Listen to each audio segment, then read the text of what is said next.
십계명에 이어서 언약서의 말씀이 21장에서부터 이렇게 자세하게 십계명의 그 굵직굵직한 내용들을 더 자세한 그런 상황에 맞추어서 하나님의 말씀을 주는 그런 중에 있습니다. 어제 이어서 오늘도 22장 16절부터 31절까지 본문에 보면은 여러 가지 그런 상황에서 하나님의 또 그런 명령의 말씀이 나오지요. 어제 본문에서는 이제 의도적으로 도둑질을 한 경우나 아니면은 부주의한 경우로 태만에 의해서 남에게 피해를 입힌 경우, 아니면 남의 물건을 이렇게 맡았다가 어떤 문제가 생긴 경우, 아니면 남의 것을 빌렸다가 문제가 생긴 경우, 이런 경우에 배상을 어떻게 해야 될 것이냐, 이웃 간의 그런 여러 가지 그 분쟁의 문제를 어떻게 해결할 것이냐라는 내용이 나왔었습니다. 근데 오늘 본문은 이제 16절, 17절에 이제 그 어제 얘기랑 좀 연결이 되는 것이죠. 약혼하지 아니한 처녀를 꾀어서 동침한 경우를 얘기합니다. 사실 이제 이 경우에는 약혼한 처녀나 아니면은 결혼한 부인과 이런 문제가 생겼으면 그것은 간음의 죄지요. 그래서 그거는 사형에 해당되는 그런 죄입니다. 그렇죠? 그렇지만 이 경우는 약혼하지 아니한 처녀인 경우이기 때문에 약간 다르게 이야기를 합니다. 그런 경우에는 결국에는 한 처녀의 인생을 망친 거나 마찬가지이기 때문에 그를 이렇게 어떻게 보면 배상은 아니지만은 그런 어떤 피해에 대한 그런 보상을 해야 되는 것을 이제 이야기하는 맥락에서 어제 얘기랑 연결이 되죠. 여기 보면 이제 납폐금이다라는 말이 나오는데, 이것은 이제 신부와 이제 결혼할 때 어떤 그런 내는 어떤 그런 그런 금액이었습니다. 그래서 결혼할 때 무슨 납폐금을 주냐, 무슨 여자가 무슨 그런 물건도 아닌데 재산도 아닌데 이런 생각할 수가 있겠지만, 이 납폐금 제도는 그만큼 이제 결혼이 신중하고 또 이제 그 굉장히 그 중대한 그런 정말 그 대사지요, 그죠? 우리도 그죠? 일륜지 대사다 이렇게 얘기하는데, 그렇게 그런 정말 이 양 가족 간의 그런 중요한 사건이기 때문에 행사이기 때문에 그렇게 충동적으로나 즉흥적으로 할 수 없게 어떻게 보면 이렇게 그런 무게를 실어주는 그런 제도였습니다. 그래서 사실 이제 결혼을 하려면은 이제 남자가 그런 납폐금을 준비를 해서 그것을 가지고 이 신부가 될 사람의 아버지를 만나서 같이 이야기를 한 다음에, 그 다음에 이제 허락을 맡아서 그 양가의 부모의 그런 축복하에서 결혼을 해야지 정상적으로 이제 결혼이 되어지는 건데, 그런 모든 절차를 무시하고 그냥 먼저 이렇게 이제 꾀었다 그랬죠, 그죠? 그래서 남자가 여자를 꾀었다라고도 볼 수 있지만 또 다르게도 번역이 가능하다 그래요. 여자가 남자를 꾀었다 이렇게 볼 수도 있다 그러는데, 하여튼간에 이렇게 되어서 이제 이들이 그 어떤 혼전 관계를 갖게 된 상황을 얘기하는 것입니다. 이제 이렇게 되면은 이거는 이제 하나님의 눈에는 이미 이들은 부부나 마찬가지예요. 몸이 하나가 섞이면은 그것은 부부나 마찬가지인데, 모든 절차를 무시했다 할지라도, 그렇지만서도 이 남자는 여전히 납폐금을 줘야 된다라고 얘기를 합니다. 우리가 이 납폐금이 얼마인가, 이제 나중에 우리 신명기 가보면은 은 50세겔이다 이런 말이 나와요. 굉장히 돈이 많은 그런 금액이라고 그럽니다. 근데 우리가 예를 들어서 야곱 같은 경우 보면은 그가 이제 라헬을 사랑해서 몇 년 동안 일한다 그럽니까? 7년 동안을 일한다 그러죠. 7년 동안을 돈을 받지 않고 일을 하는, 굉장히 비싼 금액이에요, 그죠? 근데 이제 그런 금액을 내야 되는 거예요. 그것을 내고 그 여인을 아내로 삼을 것이다. 이제 신명기에 가면은요, 절대로 그 여인을 이혼을 못 한다. 평생 그 여인과 함께 살아야 된다. 이런 얘기까지 이제 덧붙이는 것을 볼 수가 있습니다. 이제 그렇기 때문에 아무리 육체로는 하나가 됐어도 이런 제도를 건너뛸 수는 없고, 결국은 그래서 납폐금을 주고 아내를 삼아야 된다라고 얘기를 합니다.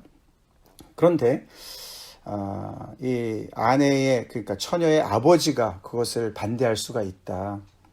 그렇죠. 이 처녀가 싫어할 수도 있는 거 아닙니까? 그죠? 그래서 그냥 자기 몸을 그렇게 이제 범했다고 그래서 평생 그 남자랑 그렇게 살아야 된다는 이유는 없으니까 그런 경우에는 아버지가 거절을 할 수가 있고 거절을 당한다 할지라도 그 남자는 그 처녀에게 납폐금을 다 내야 된다. 어쩌면은 이 처녀는 결혼을 못 할 수도 있고 그렇죠. 그래서 이 납폐금이 결국은 그 여인의 어떤 그런 그 평생을 또 보장해 줘야 되는 어떤 그런 재산의 역할을 했겠죠. 이제 그렇게 해서 이 하나님께서는 그런 사회의 어떤 그런 문제들을 바로 잡기를 원하시죠. 자, 그 다음에 이제 오늘 18절부터 보시면은 조금 이제 지금까지 다룬 내용과는 좀 다른 그런 이제 이야기가 나오죠. 지금까지는 이제 우리가 21장의 시작에서부터 보면은 만일 이런 경우에는 이렇게 해라. 결의법이라고 그랬습니다. 그죠? 판례법. 이런 경우가 생기면 이렇게 판단을 해서 이렇게 정말 재판을 해라라고 얘기한 건데 18절부터는 조금 분위기가 달라지죠. 너는 무당을 살려두지 말라. 예, 이거는 이제 뭐 만약에 이런 얘기가 없어요. 그죠? 그냥 십계명처럼 이거는 예외가 없이 이렇게 딱 정언 명령이라 그러죠. 이거는 그냥 예외가 없습니다. 그대로 행해야 되는 것이죠. 절대 명령입니다. 너는 무당을 살려두지 말라. 짐승과 행음하는 자는 반드시 죽여라. 하나님께서 반드시 사형에 언도해야 되는 그런 죄목을 얘기하죠. 무당과 짐승과 행음하는 자와 또 여호와 외에 다른 신에게 제사를 드리는 자 다 이렇게 살려두지 말고 죽이고 멸할지니라 이렇게 말씀하세요. 그 사형에 해당하는 죄목 3가지를 얘기합니다. 이것은 딱 요 3가지만이란 얘기는 아니죠, 그죠? 이런 유의 죄는 이렇게 사형에 해당이 된다라고 말씀하신 거라고 볼 수가 있는데 이 죄의 특징이 뭔가요? 이것은 이 이스라엘 믿음 공동체 전체를 위험에 빠뜨리는 그런 죄예요. 그래서 이것은 민법이 아니에요. 민사법이 아니고 이거는 형법에 해당되는 거예요. 형법. 왜냐하면 이 나라 전체를 위험에 빠뜨리는 죄이기 때문에. 어떤 위험에 빠뜨립니까? 무당이 좀 있다고 뭐 나라가 위험해집니까? 짐승과 행음하는 자가 있다고 뭐 나라가 위태해집니까? 다른 신에게 제사 지낸다고 위태해집니까? 예, 위태해져요. 이스라엘은 위태해집니다. 그렇죠? 왜냐하면 이스라엘의 존재 자체는 야훼 하나님과의 언약에 달려있기 때문에 그런 것입니다. 아멘이시죠? 그래서 이 민족은 가장 큰 죄가 뭐냐면은 이 민족이 이스라엘 백성들의 공동체가 여호와를 떠나게 하는 그게 큰 죄였습니다. 여호와를 섬기는 그 신앙에서 떠나게 하는 죄가 가장 큰 죄악이었어요. 그래서 무당 같은 경우는 그렇죠.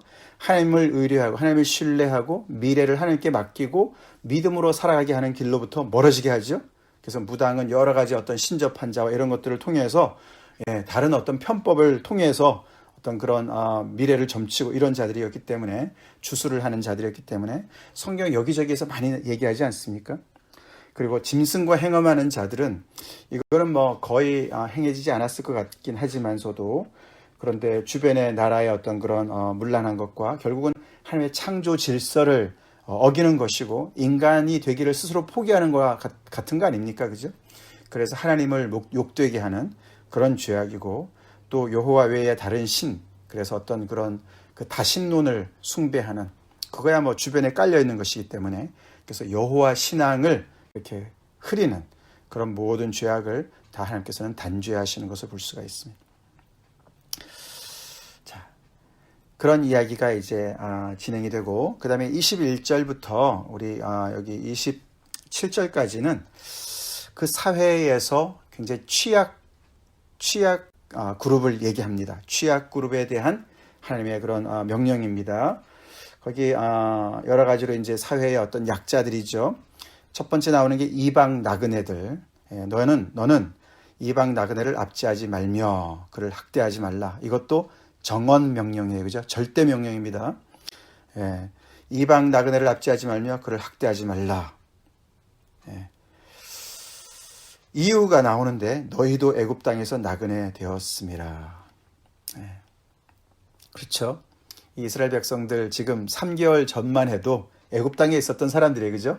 거기서 정처 없이 종살이, 대대로 종살이 했던 그 땅의 주민들의 입장으로 봐서는 나그네들이었습니다. 그렇죠? 애굽의 시민권자들이 아니었어요. 그들은 거기서 아무런 권리가 없었습니다. 땅을 소유할 수가 없었던 사람들이에요. 너네도 애굽 땅에서 나그네 되었던 처지다라고 하나님께서 밝히시는 거예요. 그죠? 그렇기 때문에 너네 그런 측은지심을 가져야 된다. 너네가 이방 나그네를, 너희 중에 있는 이방 나그네를 압제하지 말아야 된다. 학대하지 말아야 된다. 라고 말씀하십니다. 이방 나그네는 그들은 시민권이 없기 때문에, 그렇죠? 그들은 그 땅의 소유권이 없어요. 그래서 늘 이렇게 떠돌이 신세와 같은 그런 정말 어떻게 보면 굉장히 사회의 그런 취약 계층들입니다. 하나님은 그들을 향해서 그들을 압제하지 말고 학대하지 말라고 분명하게 백성들에게 명령을 하십니다. 더 나아가서 너는 과부나 고아를 해롭게 하지 말라. 이방 나그네는 시민권이 없고 땅을 소유하는 능력이 없지만 과부는 남편이 없어요. 그죠? 남편이 없고 고아는 부모가 없어요. 그래서 이 과부나 고아도 사회의 가장 그런 취약 계층들의 사람들이었습니다. 그래서 많은 경우에 있어서 가난에 몰리게 되고 정말 앞길이 막막한 그런 상황에 떨어지는 사람들이었습니다. 그래서 그들을 해롭게 하지 말라라고 말씀하십니다. 압제하지 말고 학대하지 말고 해롭게 하지 말라라고 하나님께서 절대 명령을 하시는 거예요.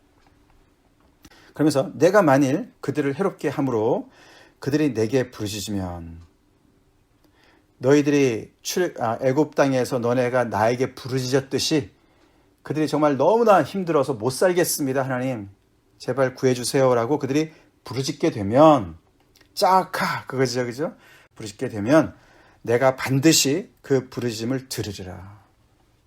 내가 너희가 애굽 땅에서 부르짖었던 그 부르짖음을 들었던 것처럼 내가 지금 너희들 중에서 만약에 그들이 부르짖으면 내가 그 부르짖음을 들을 것이다 라고 하나님께서 말씀하고 계시는 거예요. 그들은 이것을 꼭 기억했어야만 했죠. 그렇죠. 그래서 하나님은 정말 차별하지 않으세요. 그죠? 그리고 하나님은 항상 낮은 자의 편에 계신 것을 여기서 우리가 보게 됩니다. 그렇죠. 힘이 조금 있다고 참 이런 그 명령을 하시는 하나님께서 지금 이렇게 지금 출애굽한 지 3개월 된 이 백성들의 입장에서는 그럴 리가 전혀 없습니다. 그럴 리가 있겠습니까? 우리도 다 고생해 봤는데요. 지금이야 그러겠죠. 그죠? 그렇지만 그들이 과연 정말 약속의 땅에 들어가서 가나안 땅에 들어가서 땅을 차지하고 거기서 살만 할 때 그래서 뭔가를 가지고 있는 것 같고 힘도 있는 것 같고 이럴 때 과연 그들이 그 땅에서 살면서 복을 누리면서도 그렇게 하나님의 말씀을 겸손히 받았던 이 시기를 기억하고 늘 그 땅에서 같이 살고 있는 그 사회의 약자들을 정말 내 이웃과 같이 내 친족과 같이 그렇게 돌볼 것인가. 인간은 참 간사하죠. 그죠? 인간은 간사해요. 그래서 자기의 어떤 그런 그 옛 시절의 어려움 같은 것들을 금방 까먹고 그죠? 그러고 정말 다른 사람에게 모질게 하는 것이 인간의 어떤 그런 아주 악한 본성에 들어가 있기 때문에 하나님의 이런 명령을 잘 들어야만 했었습니다.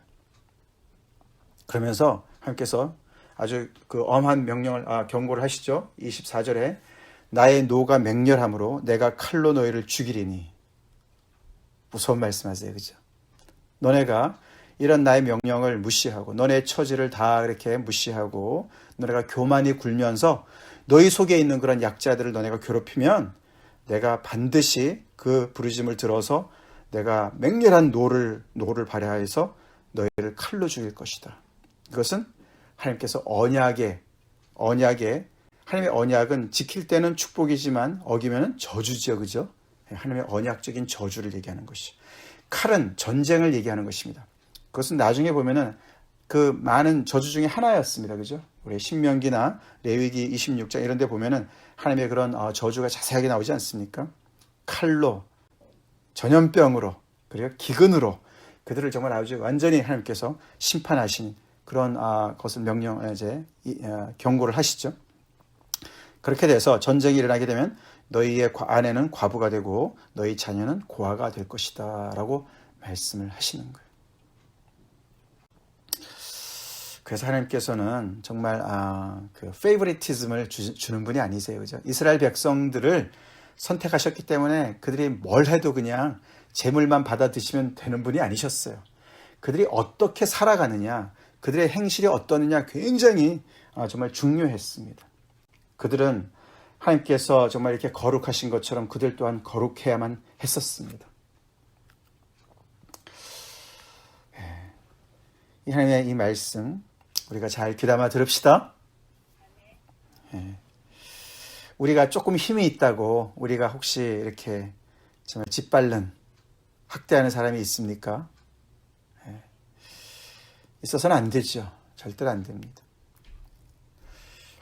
그 다음에 나오는 한 부류의 사람들이 가난한 자들입니다. 거기 28절에 25절에 내가 만일 너와 함께한 내 백성 중에서 가난한 자에게 돈을 구워주면, 나그네도 아니고 과부도 아니고 고아도 아니지만 가난할 수가 있습니다. 그렇죠? 가난한 자가 있을 수가 있습니다. 그래서 그들에게 돈을 구워줄 경우가 생길 텐데 너는 그에게 채권자 같이 하지 말아라. 이 채권자 같이 하지 말라라. 이 채주 아마도 그래서 이 이스라엘 백성들이 이 채권자가 어떤 못된 짓을 하는지 아마 경험을 했던 것 같아요. 아마 애굽에서. 그래서 너네 절대로 그렇게 행하지 말아라 라고 말씀을 하십니다. 다시 말해서 이자를 받지 말라는 거예요.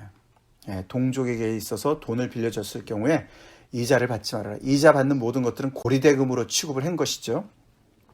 자, 그래서 그렇게 하지 말고 또 그 사람의 이웃의 옷을 전당을 잡았다면 해가 지기 전에 그 옷을 돌려줘라. 그것이 그 사람의 유일한 옷일 수도 있고 그것이 유일한 또 재산일 수도 있고 그렇기 때문에 그가 정말 너무너무 힘들어서 내게 부르짖으면 내가 그 부르짖음을 들을 것이고 왜냐하면 나는 자비로운 자이기 때문에 그렇다라고 하나님께서 말씀해 주세요. 우리가 신명기 우리가 15장에 보면은 이런 말씀이 나와요. 4절 5절에 보면은 내가 만일 내 하나님 여호와의 말씀만 듣고 내가 오늘 내게 내리는 그 명령을 다 지켜 행하면 이렇게 지금 오늘 말씀하셨잖아요. 하나님께서 그죠?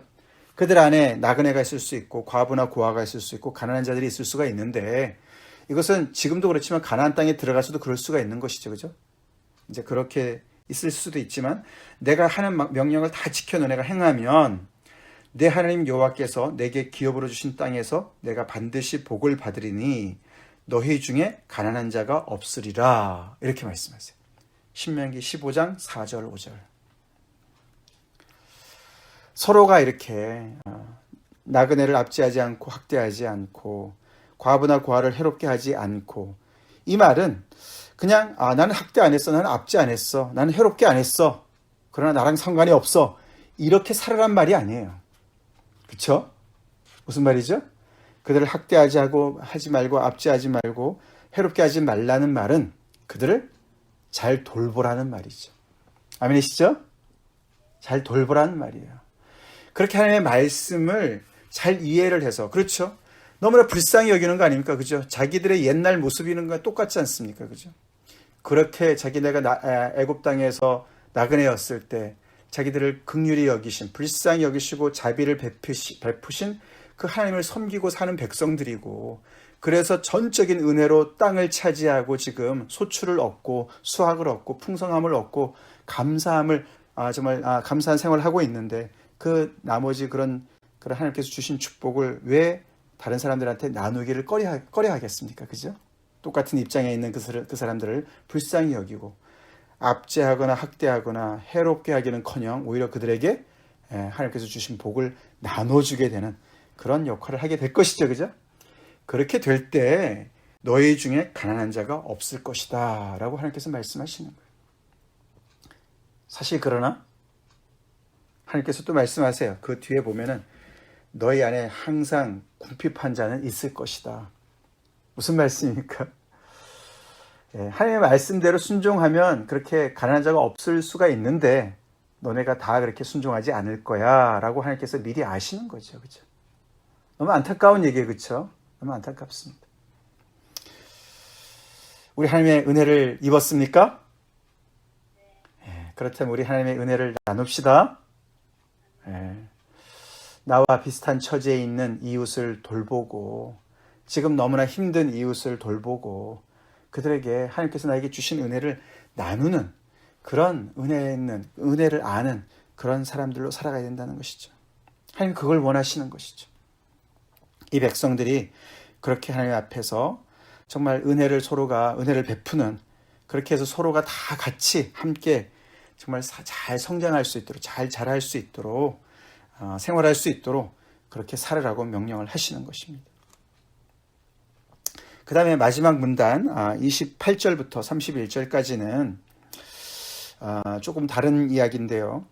너는 재판장을 모독하지 말며 백성의 지도자를 저주하지 말지니라. 자, 거기서부터는 이 하나님을 공경하라는 이야기랑 연결되어집니다. 재판장이나 백성의 지도자를 모독하지 말고 저주하지 말아야 되는 이유는 재판장이나 지도자가 지위가 높은 사람이라서 그런 것이 아니라 하나님의 역할을 감당하는 사람들이기 때문에 그렇습니다. 하나님께서 세운 사람들이에요. 하나님의 권위를 대변하는 사람들입니다. 그렇죠? 그래서 재판장들은 하나님의 말씀대로 그 사회를 정말 이렇게 제대로 공정하게 이끌어가는 사람들이고, 지도자들은 하나님의 말씀대로 그 백성들을 이끌어가는 사람들 아닙니까? 그죠? 그렇기 때문에 그들을 모독하고 그들을 저주하는 것은 하나님을 없이 여기는 것이고, 없인 여기는 것이고, 하나님을 모독하는 거나 마찬가지이기 때문에 그런 것이죠. 우리가 하나님을 항상 정말 존중하고 하나님을 공경해야 된다. 그런 이야기를 하는 것이죠. 자, 그 다음에는 내가 추수한 것과 내가 짜낸 즙을 바치기를 더디하지 말며, 이것은 하나님께 헌물을 드리는 것을 얘기하는 거예요. 그죠? 하나님께 곡식을 어떻게 항상 첫 수확을 하나님께 드리지 않았습니까? 그죠? 첫 수확의 10분의 1을 하나님께 드렸습니다. 그죠? 짜낸 즙, 포도주 같은 것들, 이런 것들을 하나님께 바치기를 더디하지 말라. 아까워서 더디 이렇게 바치고 그러지 말아라. 내 처음 난 아들들을 내게 줄지며, 이것은 이제 애굽에서 출애굽할 때 그죠? 장자를 친 하나님의 그런 그 저주를 정말 그 하나님께서 면제시켜준, 그래서 장자는 다 내 것이다라고 말씀하신 것 계속 유효하다는 것이죠. 그래서 항상 보시면은 그죠? 추수한 첫 수확과 처음 난 아들들 가장 좋은 거예요. 그죠? 가장 가장 좋은 것, 이것은 다 하나님의 것이라고 말씀을 하시는 거예요. 그만큼 하나님의 첫 자리에 계시는 것이죠. 그래서 하나님께서는 이 백성들이 하나님을 항상 첫 자리에 모시기를 원하시는 거예요. 그걸 명령하시는 거예요. 그리고 내 소와 양도 그와 같이 하되 첫 태생을 다 나한테 주라는 것이죠. 바치라는 거예요. 이래 동안 어미와 함께 있게 하다가 여드레 만에 내게 줄지니라. 자, 이 경우에는 7일 동안은 그 어미의 젖을 잘 먹고 잘 자라게 하고, 여드레 만에 8일 만에 나한테 바치라라고 말씀을 하시는 거예요. 7일 동안 좀 더 자라겠죠. 그리고 엄마인 입장에서, 이 어미 입장에서는 정말 7일 동안 또 이렇게 정말 그 젖을 주면서 얼마나 또 어태치가 많이 되겠습니까? 그런데 8일 만에 그 자기 새끼를 떼는데 얼마나 힘들겠습니까? 그죠? 이제 그만큼 하나님 앞에 드리는 것이, 이 헌물, 하나님께 드리는 희생 제물은 코스트가, 대가가 따르는 것이죠. 그렇죠? 정말 아깝고 힘들어도 하나님께 바치는, 그만큼 하나님이 더 소중한 것을 얘기하는 것이죠. 그렇죠? 우리가 하나님께 드리는 헌물은 쓰다 남는 걸 드리는 게 아닙니다. 그렇죠? 출혈이 있어도 내가 먼저 떼어서, 나에게 가장 좋은 것을 먼저 떼어서 드리는 것이 진정한 헌금인 것이에요. 헌물인 것이에요. 그만큼 하나님께서 나에게 소중하시다는 것을 고백하는 것이죠. 그 다음에 마지막 절, 너희는 내게 거룩한 사람이 될지니 들에서 짐승에게 찢긴 동물의 고기를 먹지 말고 그것을 개에게 던질지니라. 이것은 짐승에게 찢긴 동물이 부정한 것이 되고, 또 그것이 이미 그 안에서 또 이렇게 부패해서 그걸 먹으면 건강상의 문제도 있을 수 있기 때문에 하나님께서 너희는 거룩한 사람들이기 때문에, 거룩한 백성들이기 때문에 그렇게 행하지 말아라 라고 말씀을 하고 계십니다. 하나님의 말씀 굉장히 자세해요. 그렇죠? 자세합니다. 그만큼 하나님께서는 이 백성들이 정말 이웃의 풍습을 본받지 말고 거룩하게 하나님의 말씀을 따라서, 하나님의 이 율례를 따라서 정말로 구별된 백성으로 삶의 모든 구석구석에서 그렇게 정말 구별된 백성으로 살기를 원하시는 하나님을 우리가 볼 수가 있습니다. 그리고 여기서 면면이 흐르는 모든 것들에 있어서는 하나님께서 그들에게 은혜를 베풀어 주셨기 때문에 그 하나님의 은혜를 입은 자들답게 하나님을 닮아가는, 하나님의 성품을 닮아가는 그런 귀한 백성으로 살으라고 말씀하고 있습니다. 이 말씀 우리에게 그대로 적용합시다. 우리도 하나님의 은혜를 입은 자들입니다. 그렇죠? 우리 그래서 다른 사람에게도 후하게 대합시다. 그리고 무엇보다도 하나님을 내 삶의 첫 자리에 늘 모시고 나의 가장 소중한 것으로 하나님을 늘 섬기는 그런 은혜로운 삶을 살기를 다시 한번 하나님 앞에 기도합시다. 다시 기도하시겠습니다. 하나님 감사합니다. 오늘도 계속되는 출애굽의 말씀을 통해서 우리가 하나님께 얼마나 참 큰 은혜를 입은 자들인지, 우리가 정말 정처 없이 약속의 외인과 같이 나그네 되었던 시절이 있었던 사람들인지, 그러지 얼마나 우리가 하나님의 참 축복을 받고 그 긍휼과 자비를 힘입어서 살고 있는지를 다시 알려주시고, 그렇기 때문에 또 우리 주변에 여러 가지 참 약자들, 요즘으로 말하면 정말 이렇게 참 장애가 있는 분들, 또 노숙자들, 또 난민들, 정말 많은 불쌍한 사람들이 있습니다. 하나님 그들에게 우리의 손을 펴라고 하시는 말씀으로 저희가 받습니다. 주님, 또 우리의 삶 속에서 늘 하나님을 첫 자리에 모시고 가장 소중한 것을, 최고의 것을 주님 앞에 드리면서 하나님을 늘 아버지 공경하면서 또 하나님의 세워주신 하나님의 사람들을 또 우리가 소중히 여기면서 그렇게 살기로 다시 한번 주님 앞에 헌신하고 결단하기 원합니다. 주님, 그래서 주님의 귀한 아버지 몸된 교회가 더욱더 거룩한 주님의 공동체로 서게 주님 도와주시옵소서. 우리를 정말 하나님의 이 신앙으로부터 멀어지게 하는 모든 것들 다 정말 아버지 제거하게 도와주시고, 하나님 앞에 오직 거룩함으로 계속해서 아버지 살아가는 저희가 되게 도와주시옵소서. 예수 이름 받들어 간절히 기도 올리옵나이다. 아멘.